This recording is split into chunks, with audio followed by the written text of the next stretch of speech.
right now on 5 on Your Side at 10. Thunderstorms are rumbling in parts of central and southeast Missouri right now. The Weather First weather alert that breaks down our trouble times and what our storm impacts are. They're everyday items giving predators extra eyes on you. Tonight, the I-Team is opening your eyes on the tricks they're using to violate your privacy. A tragic crash leaves one teen dead, another injured. They were more than best friends. They were like brothers. Tonight, family and friends come together as South City neighbors shine a light on the dangers along a busy street. We start tonight in a weather alert. Right now, rain is falling to our south and west. The Weather First team is also keeping a close eye on 2 threats of storms tomorrow. Good evening. I'm Mike Bush. And I'm Kelly Jackson. Chief Meteorologist Scott Connell is tracking the first round, which should be here by morning, and the second bringing a greater chance of severe weather in the afternoon. All right, so here's what we're dealing with at this point around the metro St. Louis area. Not a whole lot. Tomorrow, especially in the morning, we're looking at showers and some thunder. But we don't think there's much of a severe weather threat until we get into late in the day into the afternoon. It's the afternoon and evening storms, if they develop, will be the ones to watch, because the timing between 4 and 11, that's when there could be an intense storm or two. Right now, what we're seeing is a pretty large area of rain. We have some gusty winds that are spreading across parts of central Missouri too, as this whole complex of showers and thunderstorms kind of diminishes now. But we've had some gusty winds. Today came in close to a 60-mile-per-hour gust. That wasn't associated with a thunderstorm.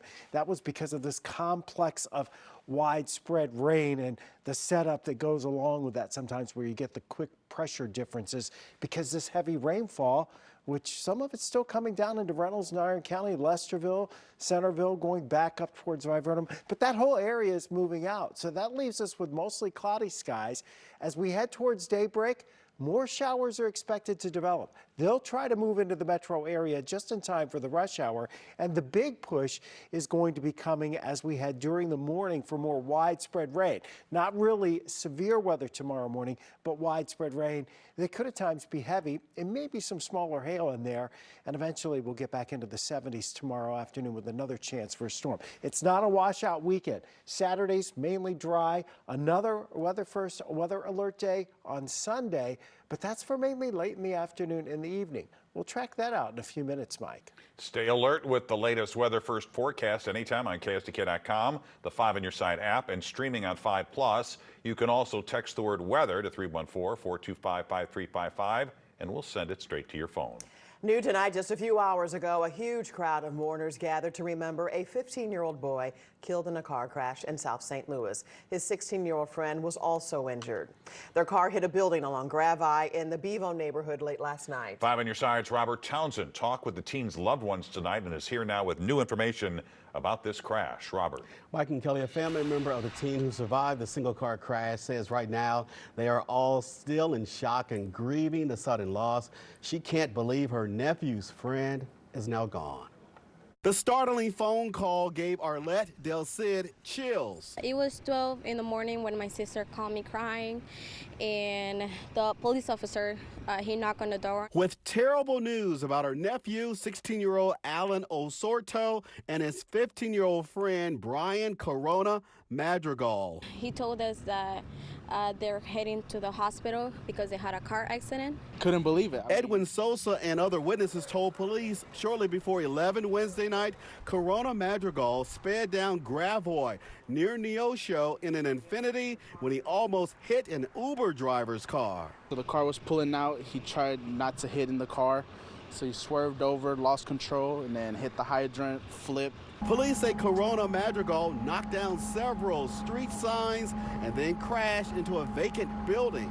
I have a neighbor who said when it happened, her apartment shook. Brian died. The passenger, that's when he jumped out of the window, still in shock. He got a broken arm, but right now we're trying to cheer him up. Arlette Del Cid says Corona Madrigal was driving his car and taking her nephew home at the time of the crash. She says both boys lived just blocks away and both were 10th graders at Gateway STEM High School. They were more than best friends. They were like brothers. Hours after the crash, dozens of their hurting family and friends gathered to comfort each other and released balloons for the teen gone too soon. I feel bad for him. We just want to show how much we love him and how much we care about him. Alan Osorto was treated and released from the hospital. His aunt tells me Brian Corona Madrigal lived in South City with his older siblings. Their parents live in Mexico.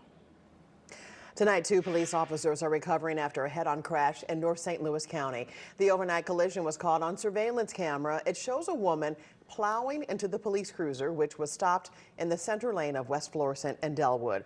The driver was taken to the hospital. Police say she was impaired. 2 officers from the North County Police Cooperative were also taken to the hospital. One hurt his eye, the other had a head injury. Tonight, 4 students and an adult are recovering after a school bus crash in St. Charles County, which sent them to the hospital. The crash happened this afternoon on Highway 94 in Orchard Farm. Officials say a car rear-ended the Orchard Farm school bus as it slowed down near a railroad crossing. We're told none of the injuries is life-threatening. The crash is under investigation. Tonight, 5 on Your Side has learned a correction officer at the St. Louis City Justice Center is on leave. We're told an inmate suffered a head injury on Tuesday while handcuffed. A source familiar with the investigation tells us the inmate threatened to kill the officer and hit him during a struggle. The incident comes just 2 days before members of the St. Louis Detention Facility Oversight Board met with detainees at the CJC for the first time. They discussed concerns about food, medical access, the cleanliness of the facility, and the process to file complaints. Members of the Oversight Committee say they will present the information gathered today to the Director of Public Health at a meeting on Monday before deciding on a path forward. The state has rested its case in the Thomas Kenworthy trial. Kenworthy is charged with killing St. Louis police officer Tamaris Bohannon in 2020. He's pleaded not guilty by reason of mental defect. The defense team's first witness today was a forensic psychologist who diagnosed Kenworthy with schizoaffective disorder. The trial is expected to wrap up next week. The city of St. Louis has evicted a homeless couple from their encampment on a South City corner. They've called the corner of Spring and Chippewa home for years. 2 homeowners sued the city in February to remove what they called an unsanitary encampment. A city spokesperson tells us they tried for 8 to 10 years to work with the couple to relocate, but they just moved down the street. It was also a hazard, they say, for the couple and drivers. The health and safety of the couple is a main concern for us, and as well as the people that live in the community. That structure was starting to encroach upon the street and the sidewalk. The city provided services to help the couple following today's removal. A huge night downtown for the Urban League of Metropolitan St. Louis. Tonight's 106th anniversary dinner highlighted the organization's accomplishments and honored its supporters. The annual gathering also serves as a huge fundraiser for the Urban League, which provides a wide range of community outreach programs and services. 5 on Your Side's Rennie Knott from Deneen, St. Louis served as MC. Just hours before tonight's dinner, the Urban League made a big announcement. A major expansion is coming to Ferguson with a new community center nearly a decade after the death of Michael Brown and the unrest in the city. 5 on Your Side's Laura Barczewski explains how the center will serve the community in a different way. Laura? Mike and Kelly, the Urban League CEO tells me this was made possible because the pandemic changed how people work. And instead of this being yet another empty office building, they're now able to turn it into something that will still help the community. Several years after unrest in Ferguson, following the death of Michael Brown, the Centene Corporation opened this facility near Purcell Road and Newhalls Ferry, providing much-needed jobs and transforming the area. But since then, a lot of things have changed, especially after the pandemic. Really, you were looking at a building that at once was fully utilized, that then maybe only 10% of the staff were still there, and so there was an opportunity to then take it, repurpose it, and turn it into something amazing, which is exactly what we will do. The $25 million facility will now become the Urban League Centene Connected Community Center. It's the largest building donation in Urban League history. We'll be able to use this facility to improve more people's lives, to expand services, to get new people hired, to give them daycare opportunities, Head Start opportunities, save our sons, save our sisters, our regional food distribution center, our housing assistance, and countless other services that we plan to bring there. Urban League Vice President of Public Safety James Clark says this center will be a safety net for the community. It'll first start by giving neighborhood residents, giving the residents of Ferguson and that entire surrounding area a focal point where they can go for help, where the children can go for help. Rodney Strong works in the community to fight opioid addiction with STL Crush and has seen firsthand how much this is needed. An empowerment center and a youth center can play a crucial role in supporting and empowering a vulnerable community like Ferguson, helping residents access the resources and support they need to thrive and create positive change in their lives and community. The new community center will open its doors to residents in June this year. New tonight, the community rallies behind a new downtown business hit by thieves. The Downtown Neighborhood Association held its April happy hour tonight at Hot Pizza Cold Beer on Washington Avenue.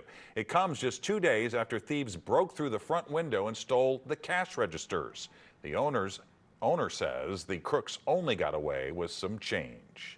A milestone tonight for a St. Louis favorite known for its frozen concrete. Ted Drewes marked 95 years in business today. The frozen custard stand on Chippewa celebrated tonight by giving back.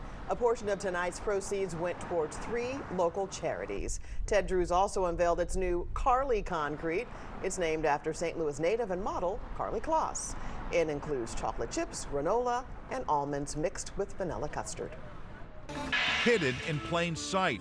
Predators lurking where you least expect it. You're expecting privacy, and it doesn't really exist. Tonight, the I-Team exposes the devices and everyday items used to spy on you. Being aware of your surroundings is so important. How something you carry with you all the time can protect you. Several rounds of rain and storms into the weekend over parts of the area. Odds are we missed the worst of the most intense storms, but there are still some weekend weather concerns. We'll see you in 7 minutes. Hidden cameras are leading to what federal prosecutors are calling an explosion of cases involving sexually explicit images being sold among predators on the internet. You might be surprised where they're lurking. Tonight, the I-Team's Christine Byer shows us how you can better protect yourself and your loved ones against becoming a victim. This may look like an ordinary box of Kleenex. You end up on the internet. And of course, you know, once you get on the internet, it's impossible to get off the internet. Right? Private investigator Mike Barberi says predators are watching their victims with hidden cameras. Cameras that can fit inside key fobs, pens, USB devices, fire alarms, and yes, even a Kleenex box. Child pedophiles are always looking for children that are undressing. Barberi works for Global Intelligence Consultants. Chuck Sedano is a subcontractor. We do forensic work. We look for, hidden devices, trackers on people's cars. We sweep law firms when they're having a conference. And they sweep bathrooms and dressing rooms in large department stores. The store doesn't even know, because sometimes a woman will walk into the dressing room and she's really a plant. While you think she's trying on dresses, she's actually putting up hidden cameras. Just within the past 6 months, 3 high-profile cases involving hidden cameras have made headlines. One involved a Boy Scout volunteer who planted a camera in a paper towel dispenser and pointed it at the showers. A St. Charles County man got 17 years in federal prison for hiding cameras in bathrooms to sell images of underage girls to pedophiles. And a St. Charles County man was charged in March. Police say he set up cameras inside bathrooms at Target stores, bars, restaurants, even youth sports complexes, public pools, and vacation rentals. The I-Team asked Sedano to show us how to spot them. So here we are in a typical women's restroom. Right. You've planted some cameras. Right. So where should we be looking? That's the camera.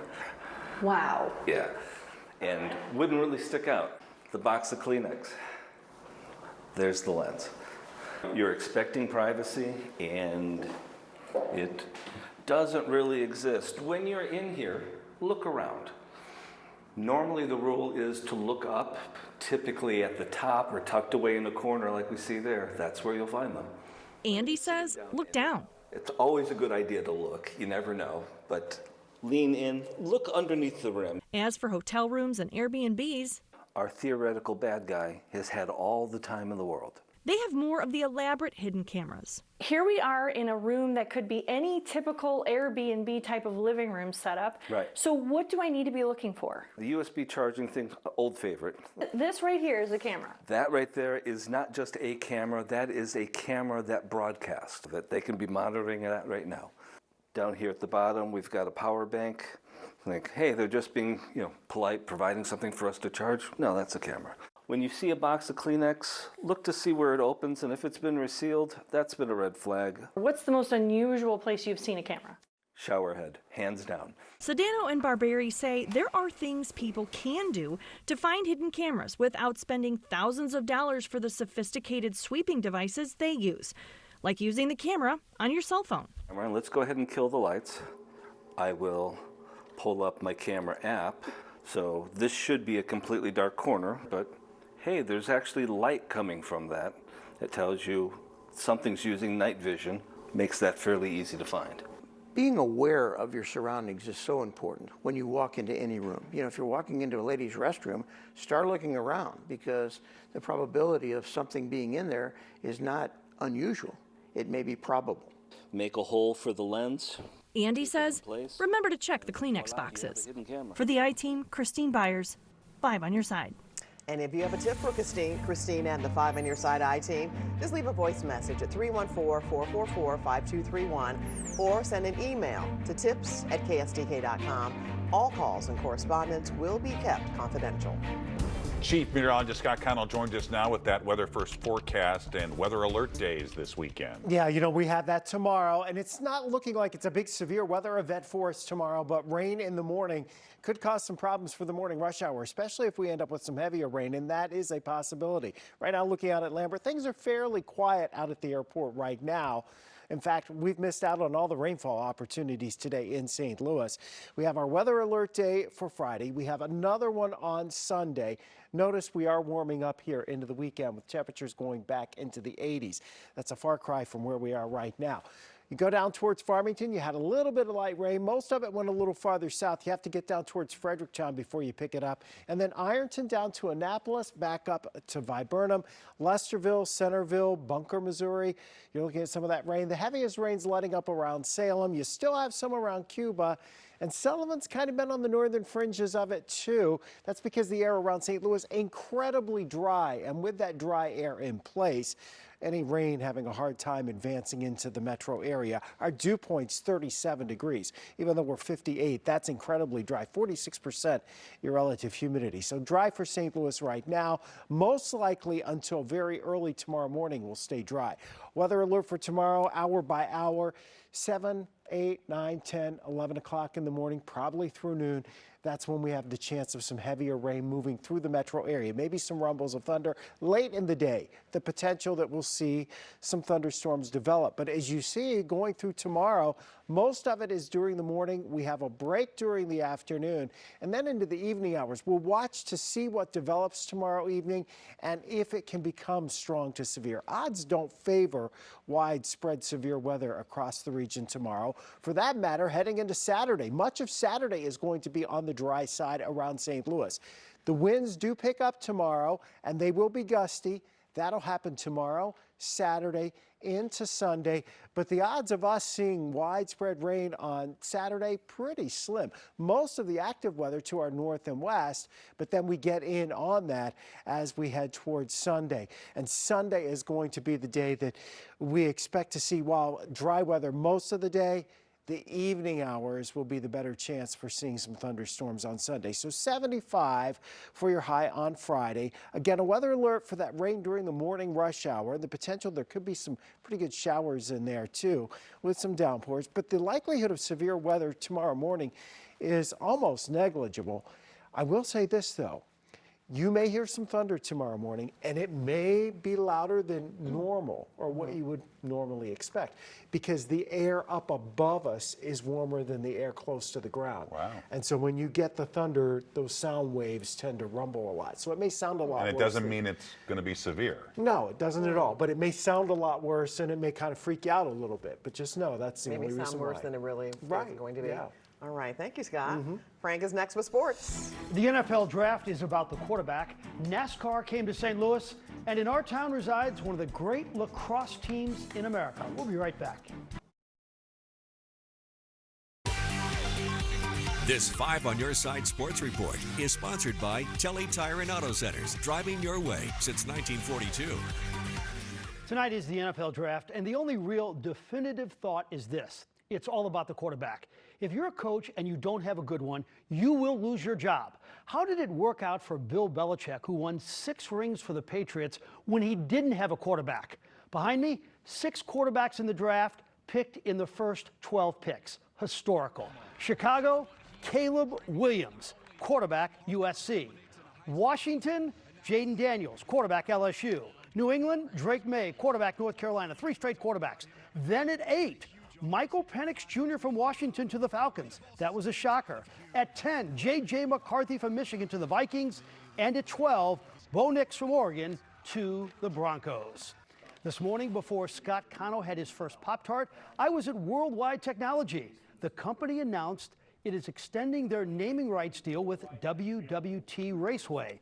The president of NASCAR, Steve Phelps, was on hand, along with more than 160 business leaders in the St. Louis area. So we came 2 years ago, sellout. We came last year, sellout. So what we're trying to do here is educate the community on what's going on with NASCAR today and how that's different than it used to be and why they should get involved, why it's important. And so again, we're thrilled to do this. This is the first time we've done anything like this at a city. But that speaks to St. Louis, right, and the sense of community that exists here. Sports Plus is going back to college. How about this? Brady Cook from Mizzou, Robbie Avila from St. Louis University, and Isaiah Williams from Illinois, Sunday at 10:30. The Maryville lacrosse team is hosting their conference tourney this weekend. And as you are about to see, everything has gone right for them. For team and a shot on, and a goal again. This is the definition of greatness. Undefeated, 16-0. Unblemished, some may say perfect. And Maryville University has a big dream. That is something that I daydream about all the time is, envisioning our team being in Florida for the Final Four. They're ranked 6th in the country, and last year they were pretty good too. 17-3. All the losses to just one team, Indianapolis. The 7 seniors knew they had to come back and win it. But when you get the same group of girls coming back, we lost a couple girls that, meant something to us, but we gained a lot. Some transfers, some freshmen that, do a lot. So I was excited for the next year for sure. Especially when you have Cindy Tiemann on the roster. Her 309 goals puts her 2 goals away from becoming the all-time leading scorer in Division II. Last season, Sydney set the single-season record with 115. The looming record is in the back of her mind. It has been a little bit the past few games. Everyone is telling me this many more, this many more. And at first I didn't really know what they were talking about, but now I know I need 2 more to break a record. It's so exciting. You just can get so hyped because she's such a cool goal, and it's just really fun to be able to watch her. She's always looking to improve her game, even with the numbers that she's doing now. But the individual record takes a backseat to the dream of a national title. For the 7 seniors, this is their last chance to be a college athlete. I'm not sad that it will end. I'm happy for my future to start, but I'll forever cherish all the moments that I've had at Maryville. This is the year to do it, and we just have the momentum, and I think we can go all the way. And good luck to them. Their conference championship, if they get there, will be Sunday at 11 o'clock at Maryville. All right, We're cheering them on. All right, well, when we come back, free beer at the ballpark, how you can get the Cardinals to pick up the tab. Well, this bud's for you. The Cardinals are bringing back First Beer Fridays to Busch Stadium next month. Special tickets now on sale for the 3 home games in May. Those tickets are as low as $15, and they come with $13 in cards cash to use to buy your first Budweiser or drink of your choice. Mother Nature is spoiling the return of Food Truck Fridays at Tower Grove Park. The first event of the season was supposed to take place tomorrow night, but organizers are postponing it due to the stormy forecast. The first Food Truck Friday is now May 17th. Well, we're in a weather alert for tomorrow, so Scott has a final check of our forecast. You know, we have some rain, we think, in the morning. Showers around early on, and then there'll be a break midday. Later in the day, we're going to pick up another chance for at least a few scattered storms. But this is Sunday. And watch what happens as we go through the day on Sunday. You'll have showers and thunderstorms out to our west. Eventually, a line of those storms comes into St. Louis, probably during the evening hours. What does that mean? Well, most of Saturday, most of Sunday are on the dry side, but we could have some stronger storms as we go into Sunday evening. So weather alert for tomorrow, not so much for severe weather, although there is a slight chance late tomorrow we could have some stronger storms. And Frank has an update. Yeah, one final sports note. Darius Robinson from Mizzou was just picked in the first round by the Arizona Cardinals. Coach Drink is in Detroit to watch him get drafted. That's awesome. First round pick from Mizzou, yep. And there you have it. 5 on your side at 10. The Tonight Show starring Jimmy Fallon is next. Start your day with Today in St. Louis at 4 a.m. Have a great tomorrow.